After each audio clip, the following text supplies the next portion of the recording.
Radio Rivage présente Au fil du lien, une émission animée par Daniel. Chers auditeurs, nous retrouvons le second entretien de l'artiste peintre Claude Jeanmar dans l'émission Au fil du lien. Nous reprenons notre conversation avec Claude Jeanmar, peintre, et nous reprenons cette conversation avec une phrase que vous avez prononcée, Claude Jeanmar: toute personne qui le désire devient désirable. Alors, je disais aux auditeurs que c'était à la fois une conclusion à notre première conversation consacrée au corps avec votre création des couples colonnes, et c'est une introduction également pour notre nouvelle conversation toujours autour du corps, mais où j'aimerais vous interroger sur, si je puis dire, sur l'œuvre de Kafka, les courts-métrages que vous avez réalisés, les textes qui vous ont inspiré, Claude Jeanmar. Qu'en pensez-vous ? Oui, alors l'œuvre de Kafka m'a beaucoup intéressé pendant de nombreuses années, exactement pendant 10 ans. J'ai découvert cet écrivain tardivement grâce à Gérard-Georges Lemaire, qui est un écrivain et critique d'art, qui suivait mon travail et qui organisait régulièrement des expositions autour de l'œuvre de Kafka en réunissant des différents artistes. Et là, il m'a demandé, connaissant bien mon travail, il m'avait demandé de commencer par un film, un court-métrage, consacré à une œuvre peu connue de Kafka qui s'appelait donc, qui a un double titre en fait, et pardon, excusez-moi. Et cette œuvre de Kafka, c'est Vers minuit. Il y a deux noms, ça s'appelle soit Vers minuit, soit, attendez, moi j'ai trop de mémoire. C'est incroyable. Ça s'appelle Description d'un combat. Mais oui, bien sûr. Voilà, Description d'un combat ou Vers minuit. Alors, c'est intéressant de signaler qu'il y a deux titres parce qu'en fait, il a écrit deux versions à 2 ans d'intervalle, oui. Et il les a écrits toutes les deux dans deux types d'écriture différentes. Il n'avait pas de machine à écrire, tout était écrit à la main.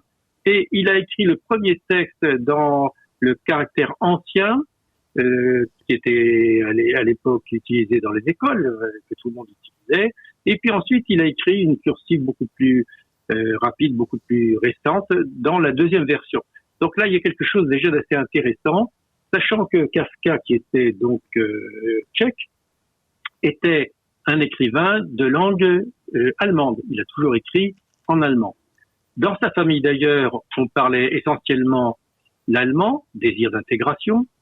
Lui avait appris le tchèque auprès des bonnes et il avait même appris le français puisque une des bonnes était une française. Donc c'est comme ça que j'ai commencé à m'approcher de l'œuvre de Kafka grâce à donc Gérard-Georges Lemaire et avec Denise, ma compagne, nous avons réalisé un film de 18 minutes qui est visible donc sur YouTube, mais qui surtout a été un basculement dans ce monde qui est à la fois fantastique et extrêmement réel, qu'est celui de Kafka. Un monde d'images. Et à ce propos, je voudrais juste vous lire 3 lignes extraites d'un ouvrage fondamental qui est le Franz Kafka de Max Brod. Max Brod était un ami intime de Kafka qui l'a beaucoup encouragé, qui a publié dans sa revue, et qui a été celui qui a sauvé l'œuvre de Kafka, puisque Kafka, à la fin de sa vie, voulait que tout soit détruit. Oui. Il avait demandé à Max Brod de tout détruire, et heureusement, Max Brod ne l'a pas écouté et lui a désobéi. Et alors, dans son livre, il dit ceci, la pensée de Kafka, elle ne procédait pas de discursivement, mais par image. Dans la conversation ou dans la discussion, c'était encore l'image qui dominait. Quant au carnet, voyez ce splendide passage lyrique de l'un d'entre eux. Des rêves sont venus, ils sont venus en remontant le fleuve, ils remontent sur le quai par une échelle, on s'arrête, on s'entretient avec eux, ils savent maintes choses. La seule chose qu'ils ne savent pas, c'est d'où ils viennent. Oui, il y a une puissance d'évocation. Oui, tout à fait. Alors c'est un ouvrage c'est une édition rare de 1945, qui est le premier ouvrage consacré à Kafka, qui est encore très peu connu à l'époque. Mhm. Et il me semble que Kafka appelait des dessins qu'il faisait des gribouillis et qu'il avait voulu également faire détruire. Est-ce Oui, que... tout à fait. Alors, il a beaucoup dessiné. Oui, Ce sont des petits croquis, des petites esquisses, oui, euh, qui ont été d'ailleurs publiés il y a quelque temps dans un livre de Jacqueline Sudaka Benazera oui, qui s'appelle Le retour de Franz Kafka et qui est extrêmement intéressant parce qu'elle décode en quelque sorte oui, ses dessins. Et il y a là quelque chose de très intéressant qui, dans sa forme de petites esquisses, de petites caricatures, oui. pourrait-on dire, s'inscrit tout à fait dans le type de dessin de cette époque, de la caricature satirique politique, Oui. comme l'ont fait des gens comme Goethe, etc. Mhm. Mais Kafka avait une aversion pour son œuvre. Ça, c'est quand même assez incroyable à découvrir. Une aversion pour ses écrits et pour, comme il disait, ses gribouillis, ce qui veut dire beaucoup de choses.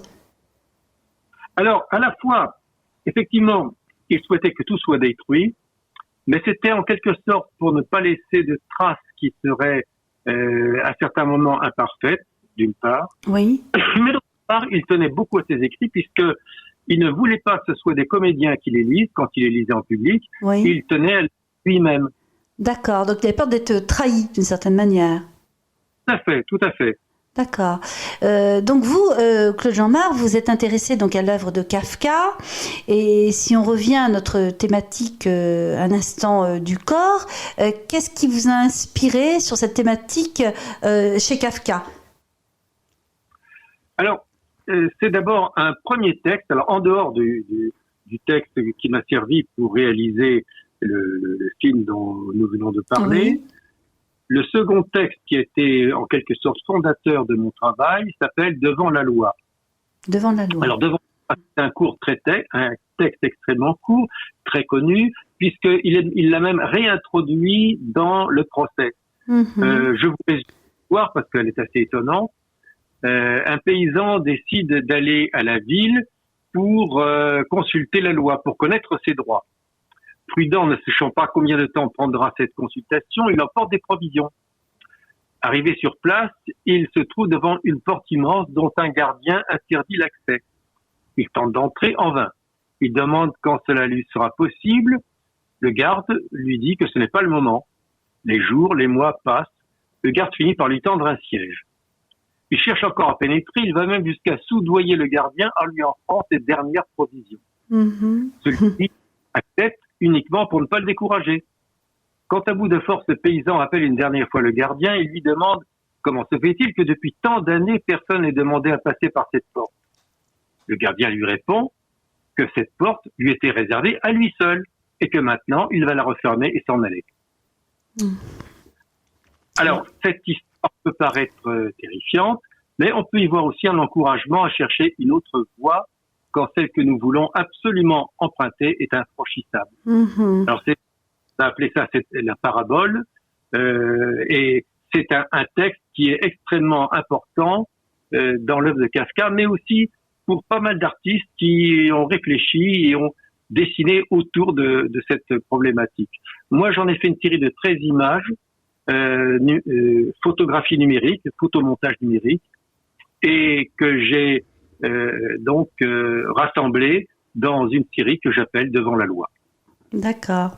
Oui, puis il y a aussi le thème de l'impasse relationnelle, si on pousse la métaphore plus loin. Tout à fait, tout à fait. Hein, c'est-à-dire, voilà, on est dans un environnement donné, et après, il y a tout la place de son corps et aussi de son intention de vie, et quelles sont les motivations pour rester ou partir. Tout à fait, tout à fait. Donc ça, c'est aussi des thèmes qui accompagnent votre œuvre, dans laquelle vous puisez également. Oui, alors, une fois que j'ai fini Devant la loi, d'autres thèmes sont apparus et j'ai petit à petit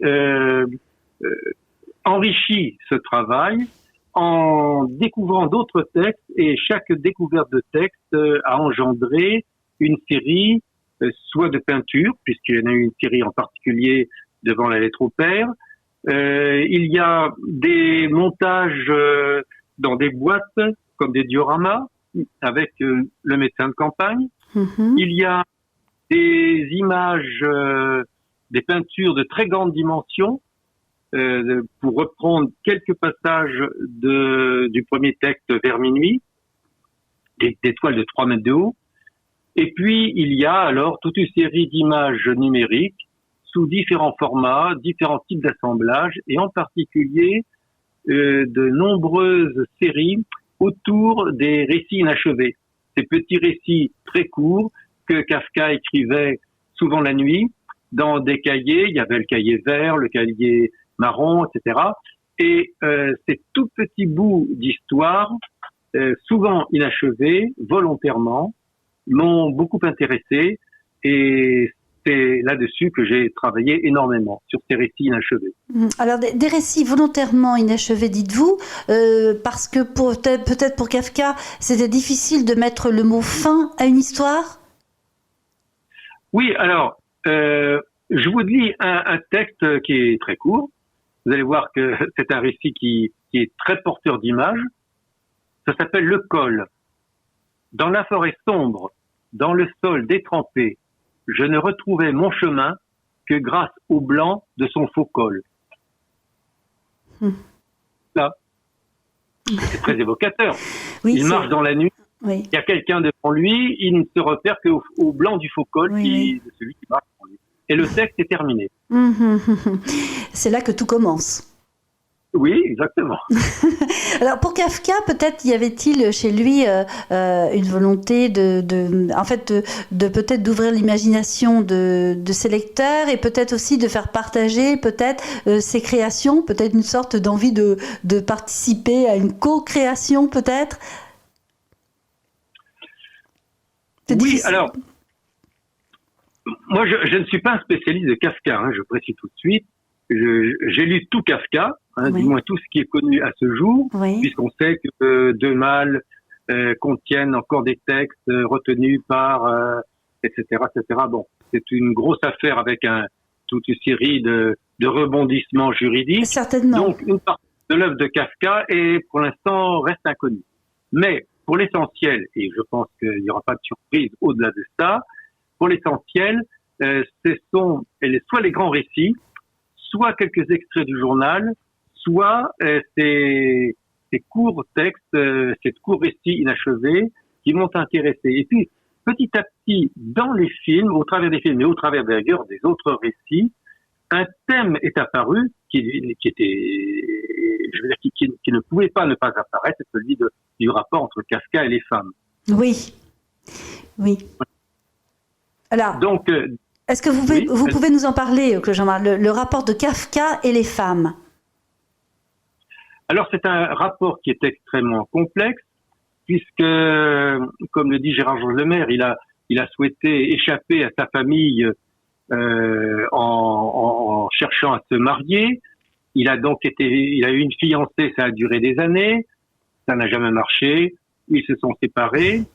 Il a eu plusieurs tentatives de ce genre. C'était à la fois attirance, répulsion, peur, tout était mélangé dans le personnage pour Kafka. On retrouve quelques-uns de ces sentiments dans une série de petits textes qui s'appellent les aphorismes de Tsurao, qu'il a écrit quand il était en sanatorium à Tsurao, justement. Et il y a là toute une sorte de contradiction extrêmement importante qu'on retrouve aussi bien dans le château que dans le procès, avec les personnes qui cherchent à l'aider, et en fait, il est d'une maladresse totale, comme s'il cherchait à se faire condamner. Et il y a là une contradiction extrêmement importante, assez terrible, qui traverse toute son œuvre. Alors, la seule personne qui l'a apaisé, et qui fait partie on peut dire son seul amour réel, affirmé au grand jour, c'est la dernière personne qu'il a rencontrée, c'est Diamant, c'est le dernier amour de Kafka, Dora Diamant, qui était une jeune juive qui l'a beaucoup aidé, qui s'est occupé de lui jusqu'à la fin de ses jours, jusqu'à son dernier souffle, et avec qui il avait commencé à apprendre un petit peu l'hébreu. Il y avait quelque chose de tout à fait intéressant dans ce personnage très dynamique de cette femme. Et il y a un livre d'ailleurs qui est passionnant à lire sur la vie de cette Dora Diamant, qui est de Cathy Diamant, une homonyme. L'histoire est étonnante. Oui. C'est une étudiante américaine qui s'appelait Diamant. Dans un cours de littérature, son professeur lui dit: mais vous êtes parente avec Dora Diamant? Pas du tout. Qui c'est? Je ne connais pas. Il lui a dit: vous devriez vous renseigner. Elle s'est renseignée et ça l'a tellement bouleversée qu'elle a écrit un livre. Et c'était son œuvre essentielle, écrire ce livre sur Cathy Diamant. Voilà. Oui, c'est sur histoire, Dora Diamant. Oui, c'est une histoire passionnante que vous nous racontez. Alors, pour Kafka, parler de son rapport aux femmes, parler des femmes, de leur place aussi, c'est aussi parler du couple.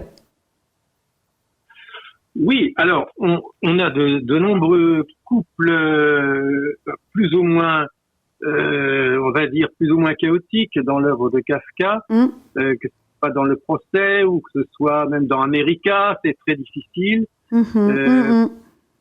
Ça manque toujours c'est l'incompréhension. Quand l'un comprend l'autre, c'est l'illusion. L'un monte quand l'autre descend.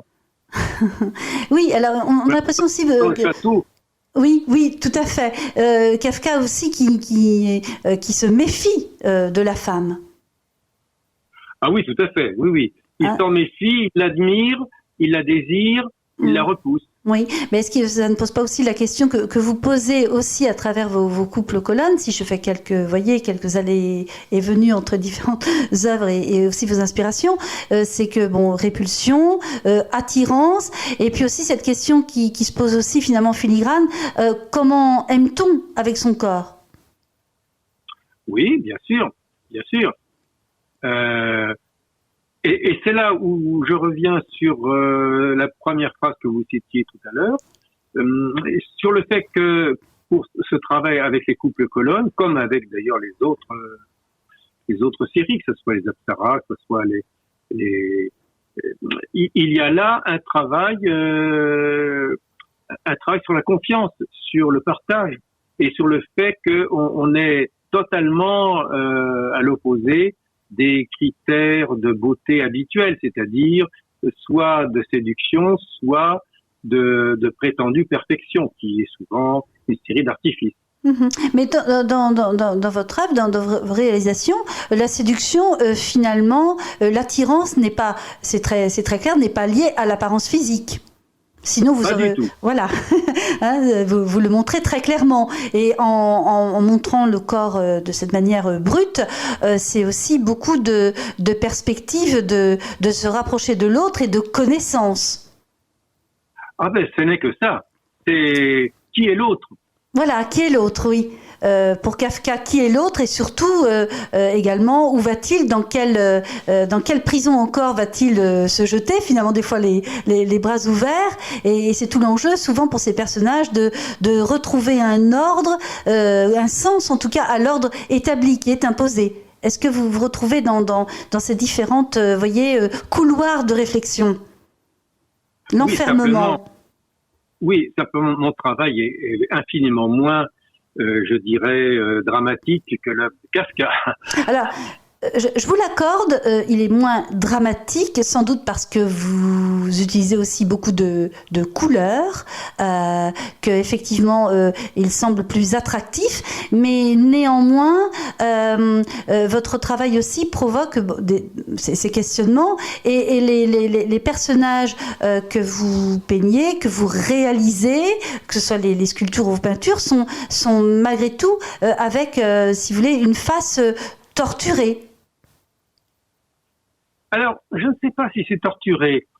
Non, je n'emploierai pas le mot torturé.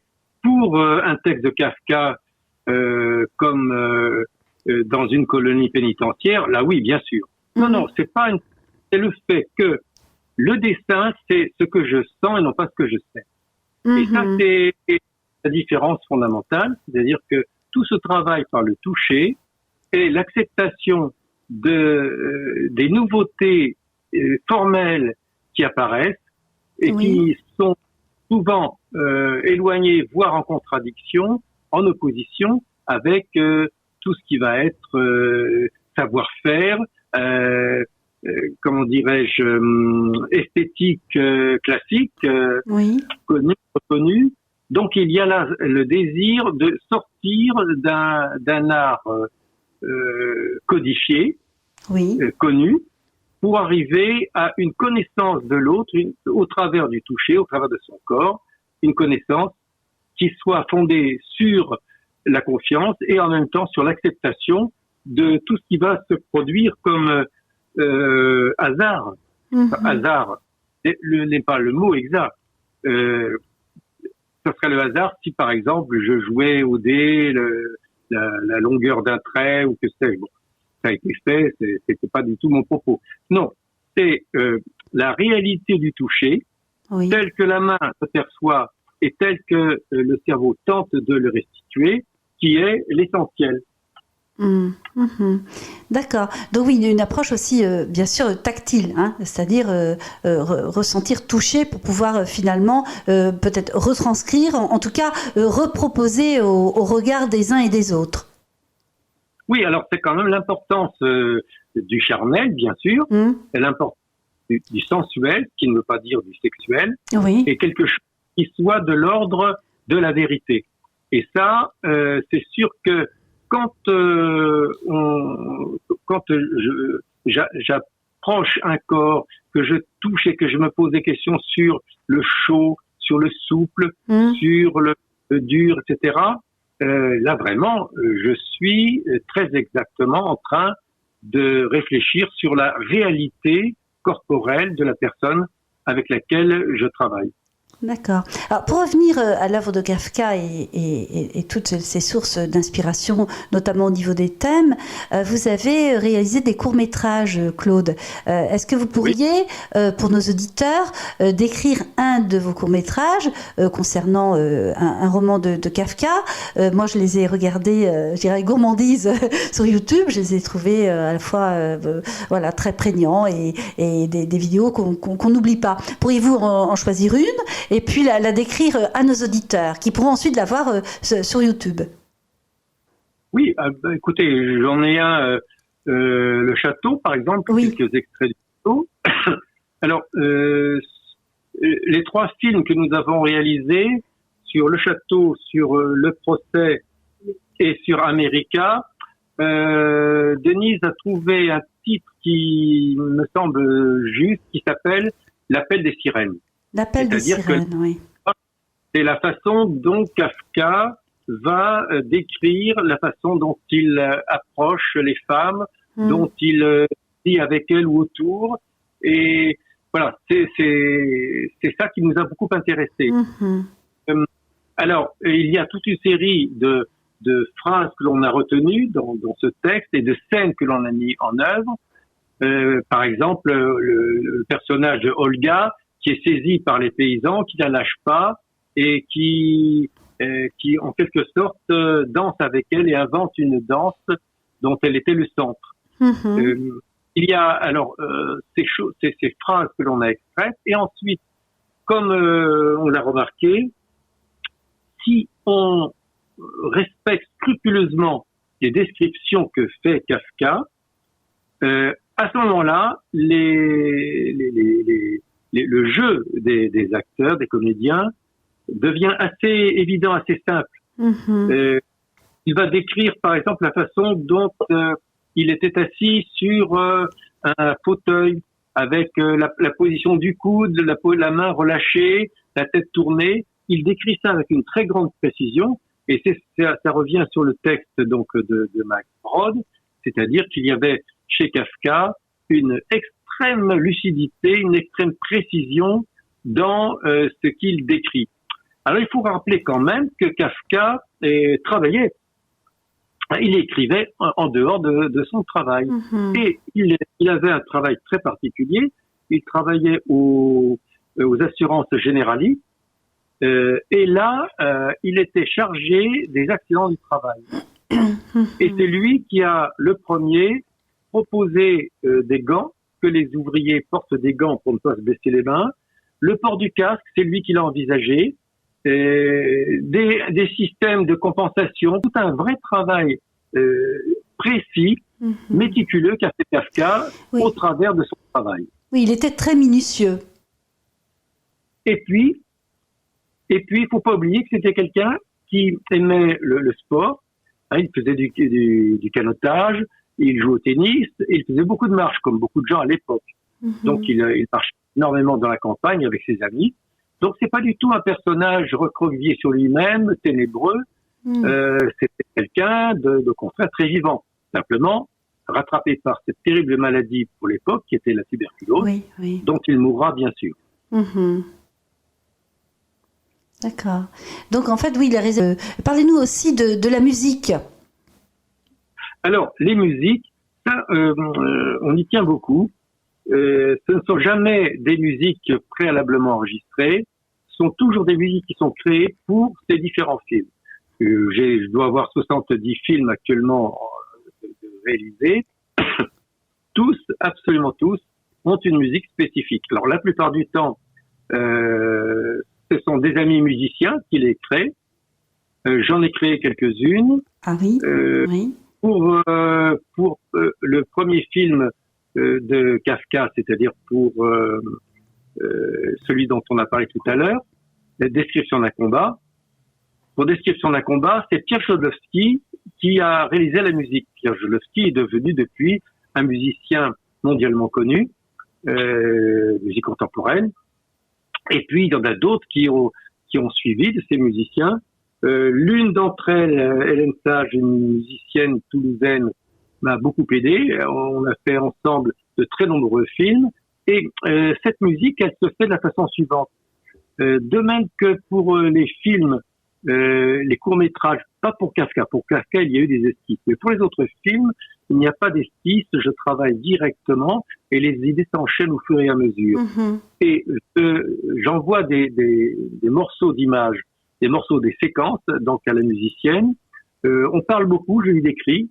J'essaye de lui dire quelle sorte de musique j'entends. Et à partir de là, elle compose une musique, mais elle a entière liberté.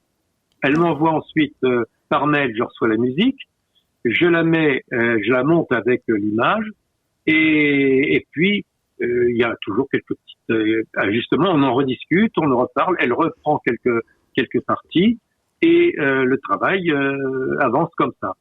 Alors, mais ce sont toujours des musiques qui sont créées spécialement pour les films. Oui, alors c'est un travail passionnant parce que ça convoque plusieurs disciplines.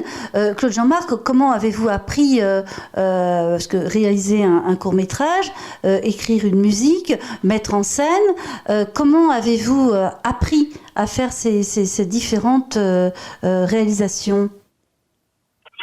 Depuis toujours, je suis intéressé par ces choses-là. Lorsque j'étais aux Beaux-Arts, j'en ai profité pour apprendre tout ce qui pouvait être appris, c'est-à-dire que j'allais à tous les ateliers, tous les stages.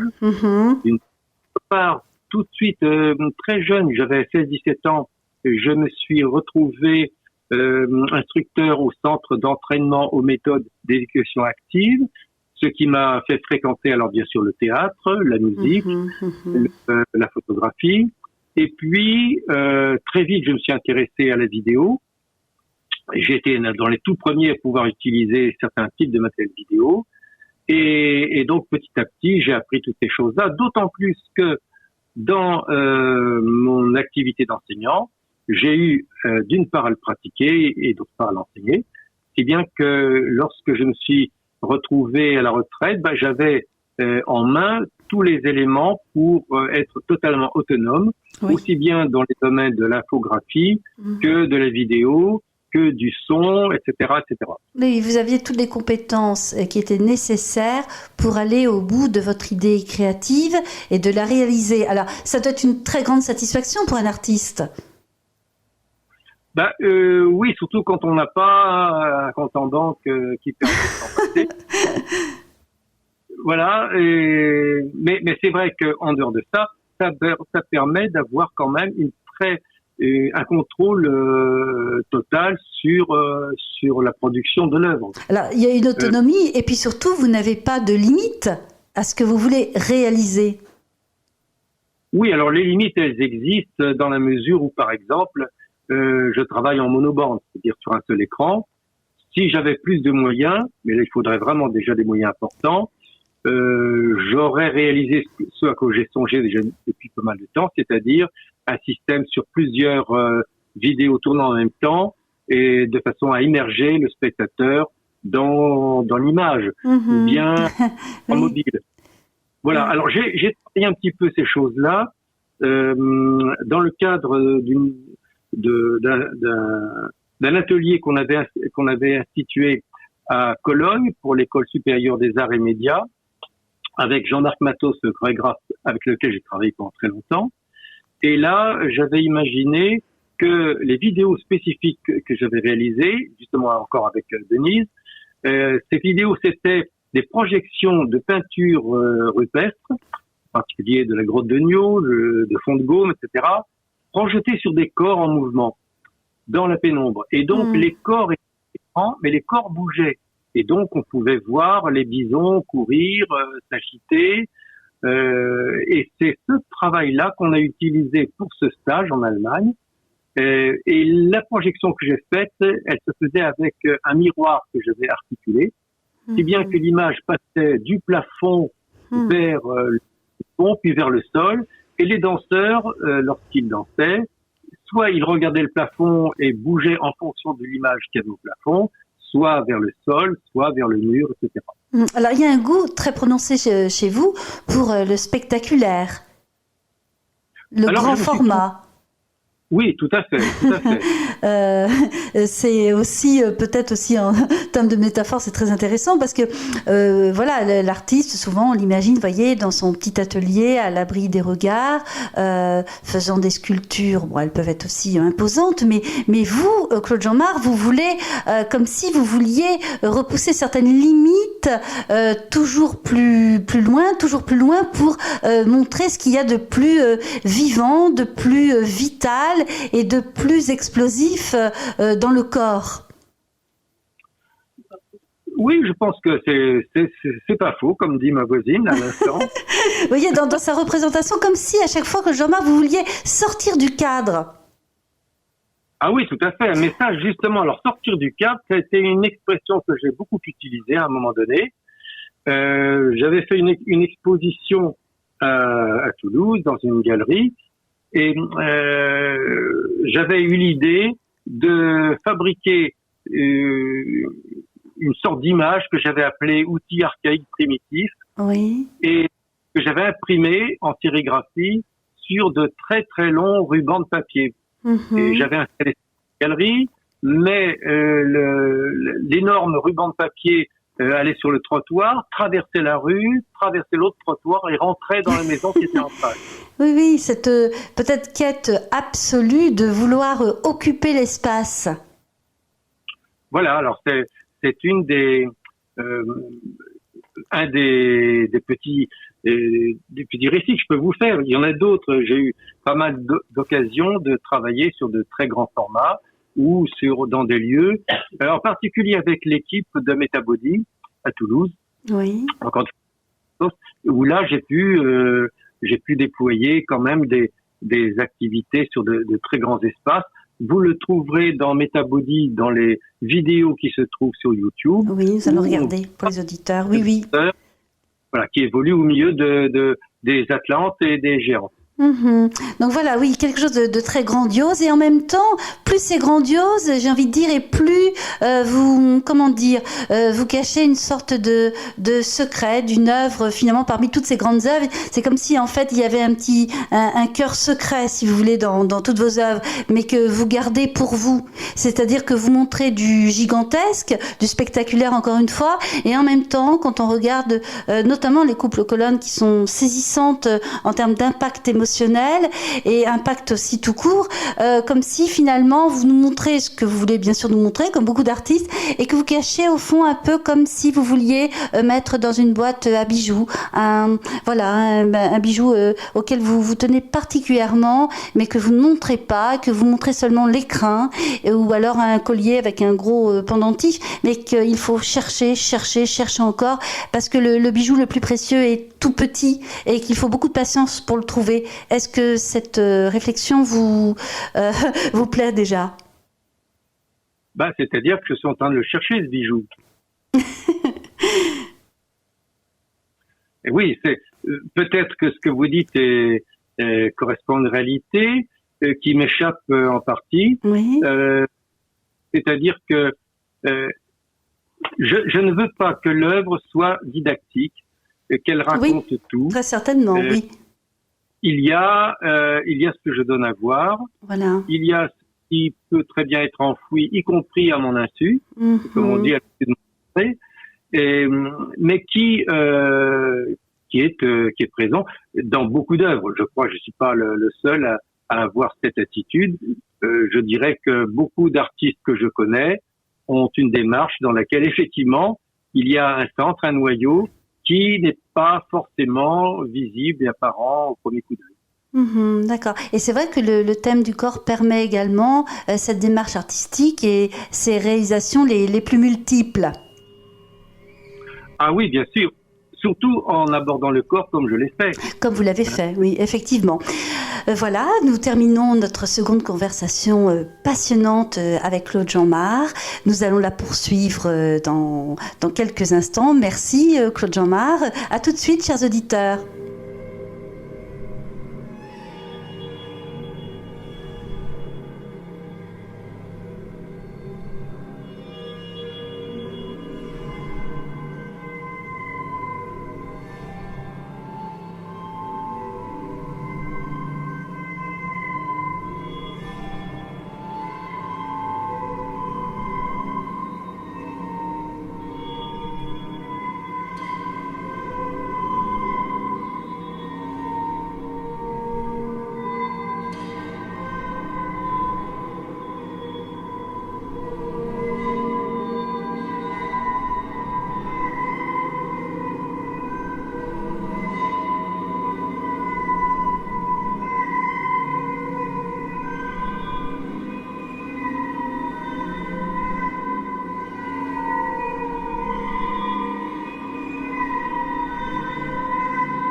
Chers auditeurs, nous venons d'écouter le second entretien de l'artiste peintre Claude Jeanmar, au cours duquel nous avons entendu la musique Nuages, extraite de sa vidéo du même titre, Nuages, sur la chaîne de YouTube de Claude Jeanmar.